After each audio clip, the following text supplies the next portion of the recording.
You've spoken about in the past kind of this idea of the tyranny of choice and how it affects how people engage with media and with news. And I'm wondering for you what your relationship with choice is when deciding what you want to cover in a new film. Well, it's a really good question. When we make a film, we have to really go wide on everything. I live in New Hampshire. We make maple syrup. It takes 40 gallons of sap to make 1 gallon of syrup, and that's kind of the ratio for what we do. So there's no tyranny. There's just an obligation to the story, to the subject matter, to the issues involved, to the scholarship, and I think primarily for us, to the storytelling. How does the narrative unfold? What can you keep? What do you have to do? When somebody says, "How was your day?" you don't say, "I back slowly down the driveway, avoiding the garbage can at the curb," unless somebody T-bones you, in which case that's exactly what you say. You cut to the chase. You edit human experience. And we don't know in these stories. We have to do a hugely deep dive in the people we talk with, in the archives that we look for, in the live cinematography that we collect, in the newsreels, in the maps, in the newspaper, whatever is the stuff of that particular film. We've got to go. First-person voices in addition to talking heads.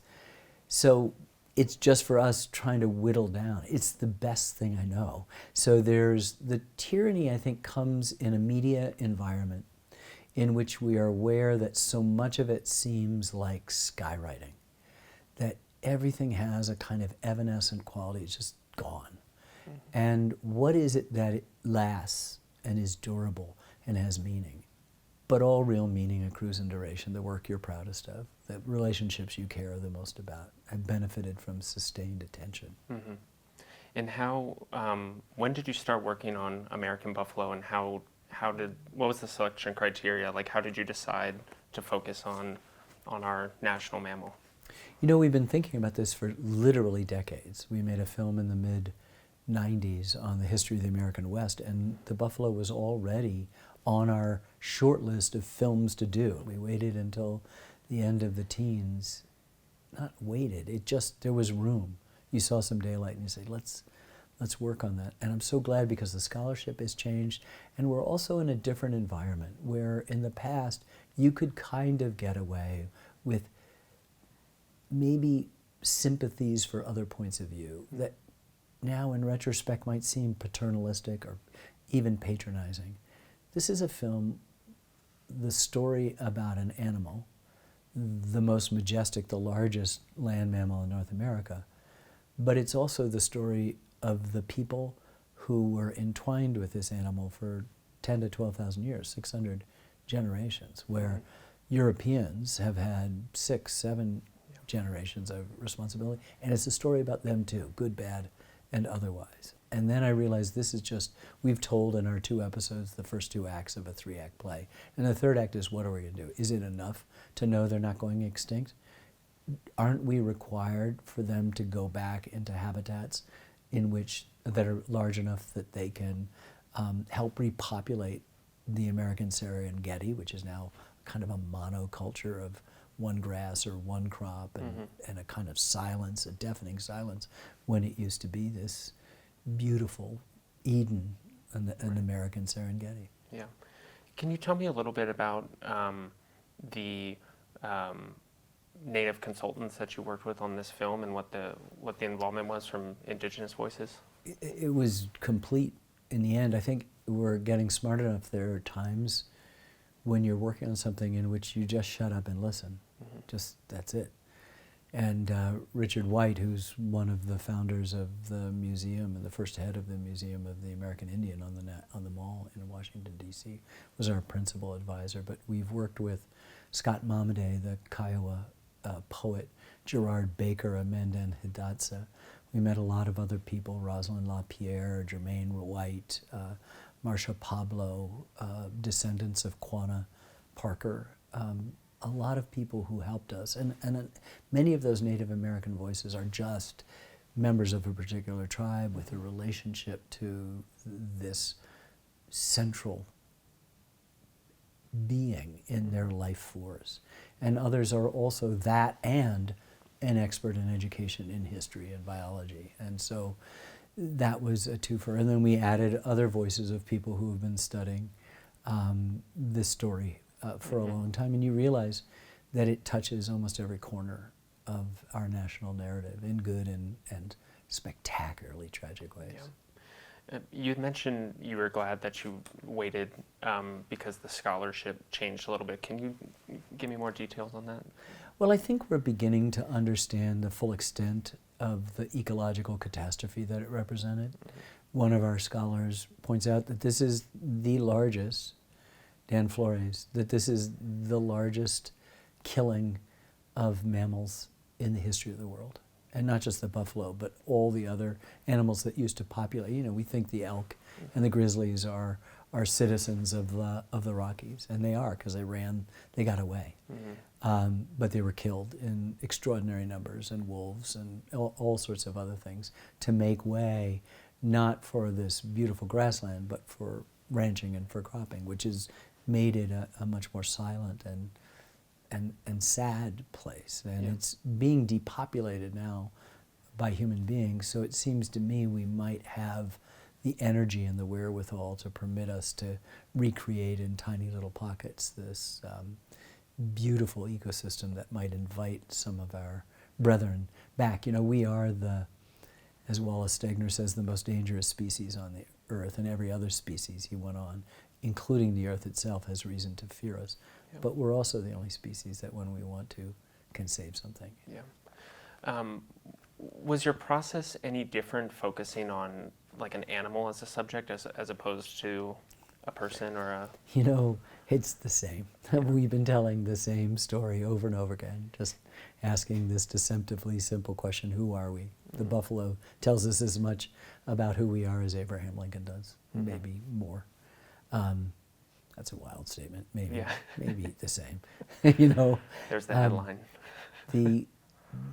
It's storytelling is so interesting. It's got laws that we've known for thousands of years. You know, Aristotle wrote an essay called Poetics, and you needed a beginning and a middle and an end and a climax and a denouement, and you needed characters and character developments, and you had protagonists and antagonists, and everybody, even when they're violating the laws, are obeying the laws of Aristotelian poetics, if you want to get really fancy about it. And we're trying always to figure out stories, and it's at great tension because human behavior isn't a story. The course of human events, as Jefferson said, isn't a story.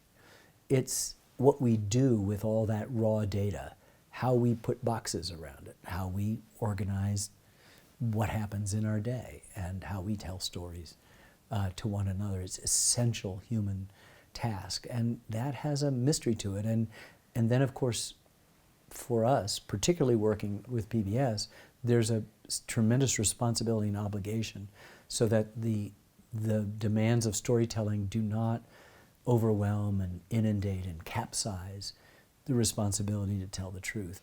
But hearing new and contradictory information, which is often the case, that two things that are opposites are obtaining at the same time, you know, that's really hard to do. But we've been spending decades trying to do that. Go, well, okay, we'll change it. We locked our film on Vietnam and then unlocked it, 150 times, always to be more conservative, to add a perhaps or whatever it might have been, to just make sure that if there was now new scholarship about the number, we took the lesser one. So it didn't look like we were putting our thumb on the scale.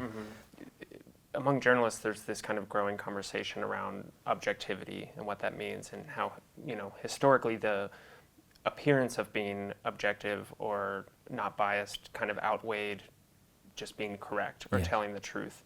And I'm curious from your perspective as a filmmaker, as opposed to, a journalist. I know there's often a lot of overlap, but what is your kind of take on that? Well, I think basically we subscribe to that in many ways, to the idea that there are certain ethical constraints that are super important as you're telling the story. But I think we got to be really clear. There's nothing objective except what's up there, and she is not telling. So everything is subjective. It's just degrees of subjectivity. And I think that the kind of restraints that journalism puts on, that I think we as filmmakers working within the PBS system put on ourselves, and quite different ones, are hugely important. And at the same time, things are obvious, or at least they are to me. But it's interesting that no matter how you tell a story, you still have to employ narrative. Mm-hmm. So we can look back and say, that old narrative was bankrupt because it only told, in the case of American history, a top-down story of great men, capital G, capital M, and that it was really incumbent upon us to throw that off, and it missed in its adherence to a sequence of presidential administrations punctuated by wars. It missed a lot of things of the contributions of women and minorities and labor and ordinary people, kind of bottom-up storytelling. And what we try to do is synthesize them all. Mm-hmm. It's not that we're afraid of what we would call, in a celebrity culture, bold-faced names, top-down people. But we also know that the richest sort of stories are grounded in particularities of who lived and how they lived. I mean, one of the most poignant things I thought in our film about the Holocaust last year was 3 letters we put in very late in the editing process. One was by a guy named Daniel Berger, who just wrote a letter saying he knew he was going to die, and he did, in one of the killing centers in Nazi-occupied Poland. He said, "I just want the world to know that someone named David Berger lived." And all of a sudden, it's not 6 million, it's 5,999,990. And then you're part of what the writer Daniel Mendelsohn calls the particularizing it. Yeah. You understand the Frank family story. He wrote a book, Daniel Mendelsohn wrote a book about 6 of the 6 million, his family, his great uncle Shmuel and his wife and their 4 daughters, all of whom died in completely unusual ways, and only one in a gas chamber. And so are kind of, by particularizing, you begin to understand the dimensions and the complexity and the variety of stories. And that's why we do what we do, and why I've just belabored your point. I was reading the New Yorker profile of you from when, I think it was when Vietnam came out, is when they published it. But in the author mentioned that when the Civil War was first being broadcast, in the DC area, like Radio Shacks were selling out of VHS tapes because people were recording it so much. Obviously that, technology changes, but do you think that level of kind of viral word of mouth popularity is still possible in streaming times? I hope so. I think in most cases these things crop up particularly with the internet now, and even then it's so fragmented, it's hard to say what is it where we breathe the same breath. The Civil War was an amazing phenomenon. I don't think it could happen in exactly the same way with the internet, but you never know. Things happen. We still watch football game, the football game that happens, the Super Bowl, every year, and there's still an unbelievable number of people who do the same thing together. Yeah. I like that. And I think it's part of what we've lost. There is something, though, that I like that is sort of outside the process of making, and that's the evangelical thing, what's happening right now. Just talking about why any given subject. I mean, I go back to the very first film for PBS, Brooklyn Bridge, and I could talk for an hour about why you should watch this hour film. Right? I could probably talk for 18 hours on why you should watch an 18-hour film on the Vietnam War, but that's a side gig. That's a side hustle that is not part of really what I do and enjoy most. So a film in the Buffalo is now done. It's sort of in your hands. Yeah. Do you think, going back to Brooklyn Bridge, you said we're always trying to answer this question of who are we? Do you think you've gotten closer to that answer as time has gone on? Yes, but my answer will be unsatisfying. You deepen the question with each succeeding project, and I think that's taken place. Yeah. You don't answer it. It's one of those, it's a Zen thing, the sound of what is the sound of one hand clapping? It's got that. You can't define it. It's always changing, it's always malleable, and it's also where you happen to be shining your lens. But the act of investigation, the act of sounding that question deliberately, intentionally, with authenticity, I guess. I don't know of a better word, honorableness, which is what we try to do, means it takes a long time to do these films because there's no shortcuts. Part 2 of American Buffalo, I saw the screener, and it kind of starts with people realizing like we've messed up in terms of almost driving the buffalo to extinction. But I was interested to learn that some of the motivations for conservancy were not coming from a good place. Yeah, not coming from a good place. A lot of good people to talk about. Native Americans in the northern plains, particularly in Montana, are saving buffalo. There's a old Indian hater, Indian fighter, a Texas Ranger and cattleman who hates buffalo, kills them, kills Indians. Charlie Goodnight, who then starts a little herd because his wife's kind of lonely. The nearest neighbor is 70 miles away. And he suddenly gets better, has relationships with some of the native populations, including the Comanches, including the great Comanche leader of the Quahada band, Quanah, whom we know mostly as Quanah Parker. And they became friends at the end of their lives. But no, a lot of people were into eugenics, the same thing that populated our film on the Holocaust, who believe pseudoscience that believes that there is a hierarchy of races and even ethnicities and even nationalities. And of course, there's only one race, and that's the human race, and it's just all fallacy. But a lot of things, including the Johnson-Reed Immigration Act, were based on eugenics. Theodore Roosevelt subscribed to a lot of its views. So did William T. Hornaday, a taxidermist who turned to saving buffalo, started the National Zoo, started the Bronx Zoo. Madison Grant, who is the author of eugenics, or the main thing, wrote The Passing of the Great Race. I mean, just a horrible replacement theory stuff that we heard echoed at Charlottesville. Jews will not replace us. He's really helped, big in the conservation movement, saving redwoods, saving this, saving buffalo. So a lot of people did the right thing for the wrong reasons, and it had in it a kind of patronizing, paternalistic, white man's burden, sense of white supremacy. I mean, we put in 1913 a Native American on the front of the nickel and a buffalo on the back.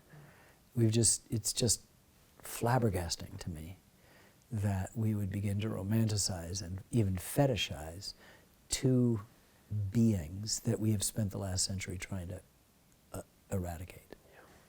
I wanted to ask you too, I had read that the number of university students studying history is at its lowest since, I believe it was the 80s. I'm wondering what do you think is lost when people don't study our history?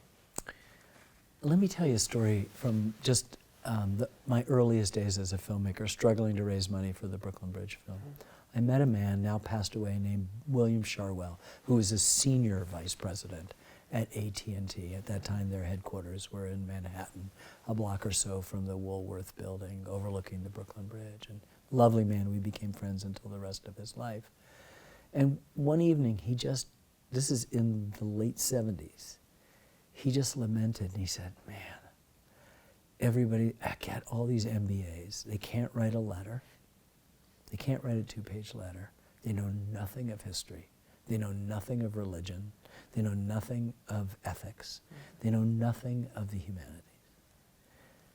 You have all of that. I can teach you in a relatively short time what they're missing. What do I do? Because you're not going to do this. I said, no. And that's the problem. If we don't have the humanities in our life, and there's no reason why you can stick that A into the stem and make steam, and have us grounded in the things that make us more well-rounded human beings. The danger is specialism. And when we focus on one thing, we develop in that area alone. What the humanities does and asks is to who is the whole person? What is the authentic self? Who do we wish to be? I think the paucity of people understanding it. I mean, we're in a period where people are trying to manipulate our history. So it's in their interest that the humanities disappears, because the people in the humanities are always going to go, yes, but, right? You cannot tell the story of Rosa Parks without mentioning race, which is now being bandied about. I'm like, how do you talk about why was she refusing to give up her seat in the bus if you can't bring up race? So. Yeah, I was going to ask you about that, kind of the attack on history to put it simply, in places like Florida. And So we're in a digital medium right now. Mm-hmm. There is on YouTube a very short, wonderful video that I saw a couple of months ago by a young woman in her 30s, I think, Katerina Mitro. She teaches history in Maryland, but she was born in Germany. And she basically says in this short video, I grew up in Germany. I was taught from the earliest age about what my country did. Arguably, they've got the worst history there is, and I'm not traumatized. Yeah. In fact, as our president, and that's a largely ceremonial role, said, I love my country with a broken heart. And it's impossible to go anywhere, say in Berlin, without literally stumbling on a block that reminds you in every other step of the victims of the Holocaust and who lived where. And she said, we were liberated by a people who insisted we adopt a democratic form of government and insisted that our educational system be honest and tell the truth of what happened. Mm-hmm. And so, strangely enough, the German people are more in touch with the complexity and the dimensions of their history, as horrible as it is at times, than Americans are. And it's just getting worse. And I'd rather, it probably took me longer to say what I just said about her than it would take to watch her video, which is phenomenal. Yeah. How do you think we break that cycle of repressing the bad parts of our history? Well, all of this is part and parcel of a movement towards authoritarianism, which ought to terrify anybody who loves the Constitution and the Declaration and what we've done for the last 248 years. And we've done a lot of really, really good things. For the things that we screwed up, and there are lots, and my films document them, I can make an argument why the United States of America is the greatest institution in the history of the world, and nobody comes close to it. Nobody comes close to it. And yet you cannot remain good unless if you don't know where you've been. You can't know where you are, you can't know where you're going, you can't have a future. So hopefully people wake up to that, and you see, the novelist Richard Powers said, the best arguments in the world won't change a single person's point of view. The only thing that can do that is a good story. Mm. So it maybe tells you that, we're doing a lot of arguing right now, nothing changes. Yeah. It only gets worse. And so I think that it's best for us to return to the way human beings are built, which is to tell stories. And maybe the change is fundamental. Maybe it's only at the edges where most changes takes place. Maybe it doesn't change at all, but I think this sharing of stories, authentic, honorable stories, complex ones, will do the trick. Are you able to share what projects you're working on Sure, now? I do not understand, may I just say, I do not understand what this secrecy business is, Like, people can steal an idea and go do it a lot faster than I can, but it won't be the film that we make, Yeah. It'll be the film that they make, and that's fine too. After the Buffalo airs on October 16th and 17th on PBS and streams, probably in mid to late November of 24, just to clear the election, we have a first non-American topic on Leonardo da Vinci, a two-part film that my daughter Sarah Burns and her husband David McMahon, who I've worked with on the Central Park Five, and Jackie Robinson, and most recently on Muhammad Ali, are doing.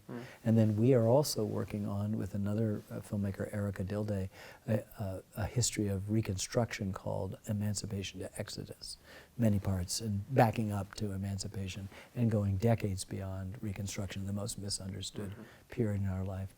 That's probably 27 or 28. Before that, in 25, we've been working for many, many years on a history of the American Revolution, probably the most complicated project we'll ever do. And then I'm serving as an executive producer in a film that I was fully intending to produce and direct, but handed off to Lynn Novick, a longtime collaborator on the history of crime and punishment. That'll probably fit in. And then after Emancipation to Exodus, we've been working for many years already on LBJ and the Great Society, born out of the Vietnam film, where we thought he was the most almost Shakespeareanly tragic and interesting figure who had this, overwhelming domestic agenda, still the second greatest legislative accomplishments of a president after FDR. But it all got smothered out by his lack of understanding of the dynamics and being led by people who did not tell him the dynamics of the Vietnam War. So his domestic agenda had a sentence in our Vietnam series. Now it'll be the whole series, and you'll hear those guns getting louder. And there's 2 or 3 other projects that we're, filming stuff, collecting people who knew Dr. King, who not just famous people like Harry Belafonte, who recently passed, gave us one of the last interviews, if not the last interview that he did, but folks who picked Dr. King up at the Albany, Georgia airport and put him up for the night and fed him, or, did the same in Birmingham or Montgomery, Alabama. Just the foot soldiers, so that you can sort of triangulate a really complex portrait of one of the most important human beings in our history.